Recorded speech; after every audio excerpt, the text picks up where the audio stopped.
So this is going to be another movie review. This one's called Britannia Hospital, 1982, starring a lot of Brit actors. I'm not going to name all of them. Let's just say there was a lot of wasted talent. I thought this movie dragged on too long. It was 2 hours. The director is a left-wing nut. Malcolm McDowell says that he's an anarchist, whatever that means. I guess anarchy means the inevitable collapse of communism, as Marx put it.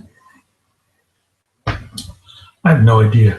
But the protesters in the film remind me of the Bolshevik people who protested Jorge W. Bush, El Presidente, in San Francisco.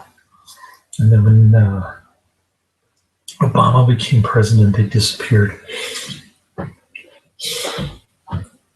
Anyways,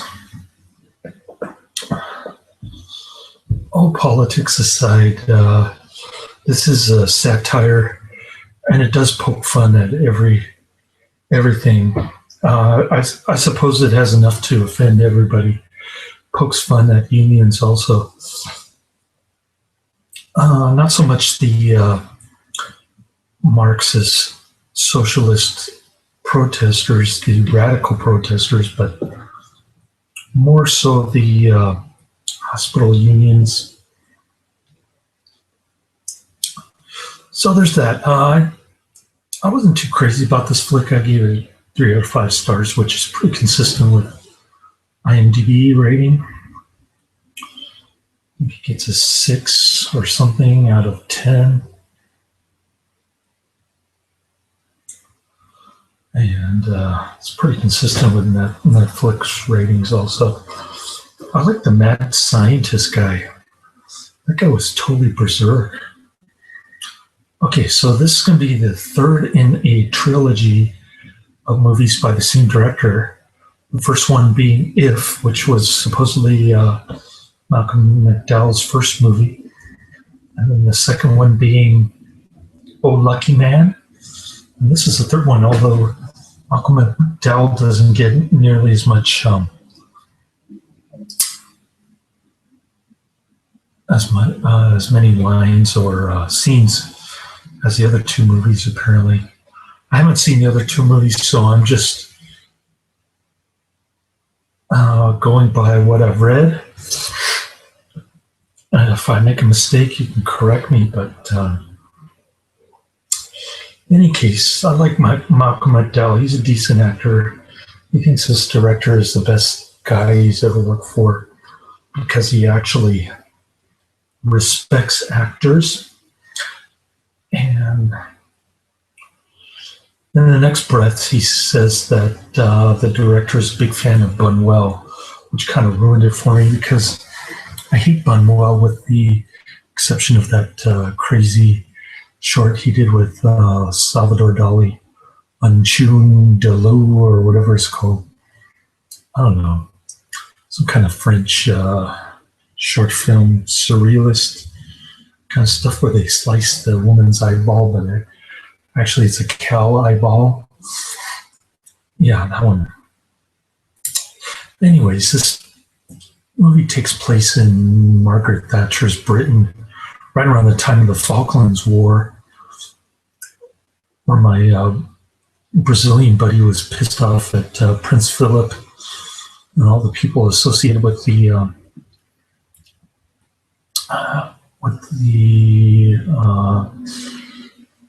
government there in Great Britain. Yeah, that was a stupid war, kind of like Ronald Reagan invading Grenada or Lebanon or something. That's one thing I don't like about the conservative folk or the Tory party, I guess, in Great Britain.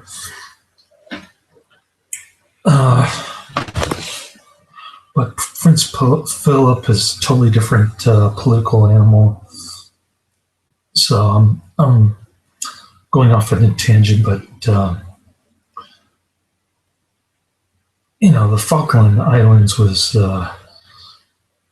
part of South America, and then all of a sudden Margaret Thatcher decided that it was hers. So that was kind of a dumb move. It kind of hurt this movie because people were more concerned about that than watching this movie. And so it got bad reviews by the critics at the time. And with good reason. I think it's too long. It's got a lot of great actors in it, but I don't think they give that mad scientist enough time on the screen. They should have shown him a lot more. He likes to saw off people's heads and reattach them, turning them into mutant type creature. He's also got a brain that's hooked up to a computer. It's kind of like a brain with an enhanced brain with a computer chip. That was pretty much the end of the movie. So he's doing all kinds of weird experiments. Ultimately, he chops off Malcolm McDowell's head, sticks him in the refrigerator, then chops off his head because the other head went bad apparently during the power outage, which is kind of funny. So they say, "Oh, look, we can take the head of the intruder." Malcolm McDowell is the investigative reporter trying to. His girlfriend is like the nurse in the mad scientist building, which looks a lot more modern than the hospital which it's attached to. I guess this mad scientist guy is getting dead body stiffs from the hospital because the people in the public ward are neglected, and there's some kind of African dictator in the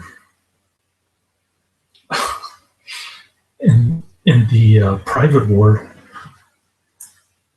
He's the one that's causing all of the protesters from the Bolsheviks and the Marxists in London. I guess he eats. He's a cannibal. He eats children or something.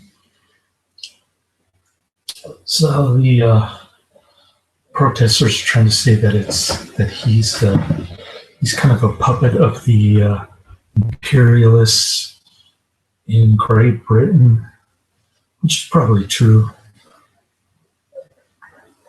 It's kind of a fictional character, though, but it makes sense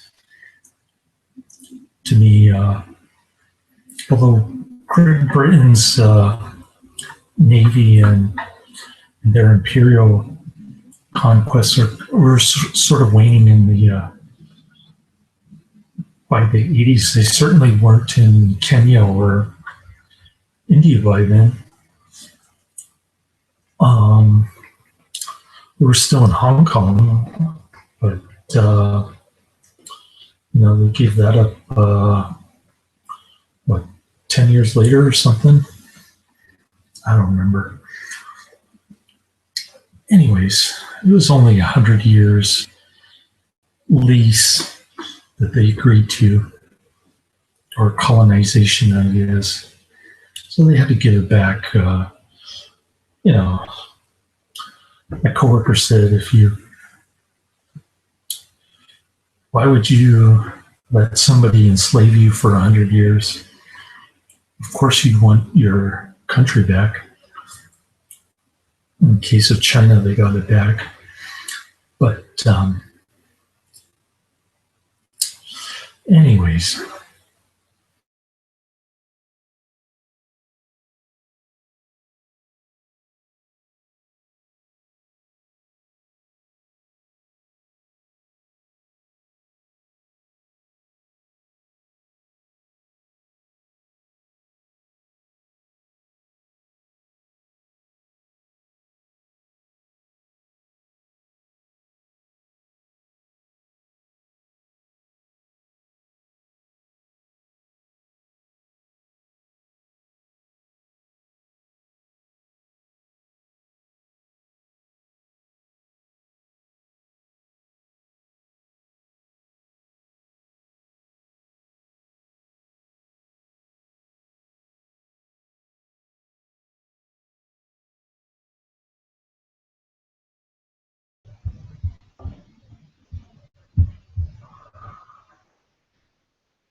Oh, that was weird. I lost the connection there. Am I going to get my stuff back? Oh, there it goes. Oh, different stuff?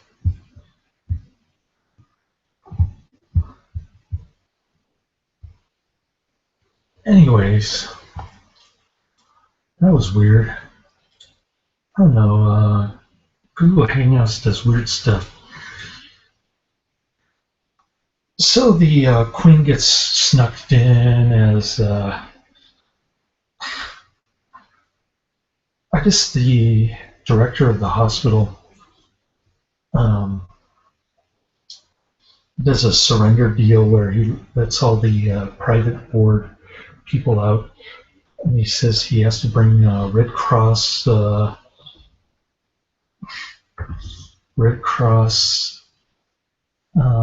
injured people inside the hospital. That's how they sneak the Queen inside the hospital. So, anyways, overall gave it 3 out of 5 stars, pretty much consistent with the rest of the reviews out there. So it wasn't a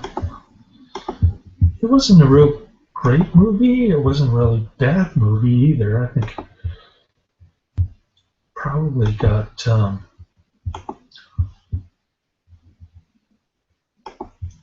bad publicity just from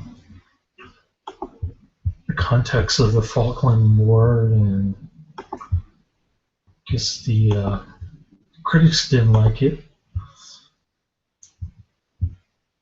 So it's too bad. It could have been a better movie. I think the director career was kind of going downhill, similar to all the other art house type directors, I'd say. You know, including but not limited to Bunwell.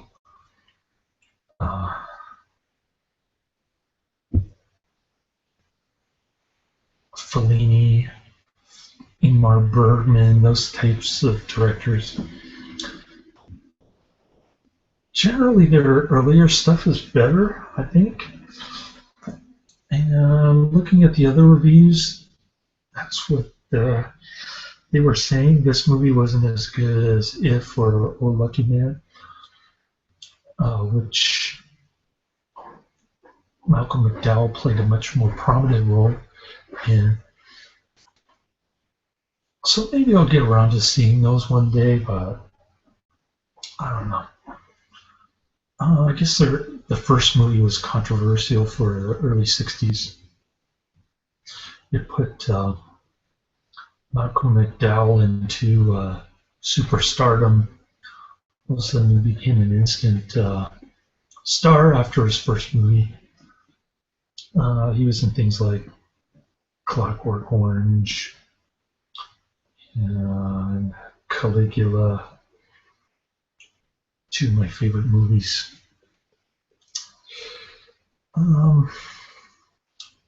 So that's about it. I haven't seen too many of his movies. I used to know this Cuban gal in Miami Beach. I guess she liked younger guys, so she kind of ignored me after a while, but she let me see her bikini one time. Anyways, she always loved older guys for some reason. Like she had a crush on Pee Wee Herman. He's probably in his 50s, and Malcolm McDowell, he's got to be in his 60s, I'm guessing. Anyways, she actually met Malcolm McDowell and he kissed her. I don't know how she pulled that off, but pretty cool. And then I told her about Suspiria, my favorite horror movie up until then. And And she became a witch after watching Suspiria, I guess. Like a Wiccan type witch or something. Anyways, such is life. People come and go, and catfishing and stuff never turns out the way you want it. As the case with Vanessa Avik and Audra Handel and the gal from Miami Beach. So, such is life. Anyways, I'll let you go. Definitely not a movie that I can recommend. I'm sort of halfway there. Could have been a better movie. Thought it dragged on too long. I should have shortened the movie, taken out all the political stuff, and just focused on the Mad Doctor. That would have been cool. Anyways, I'm not the director. I don't get to make these types of decisions, so nobody's perfect, right? Laters.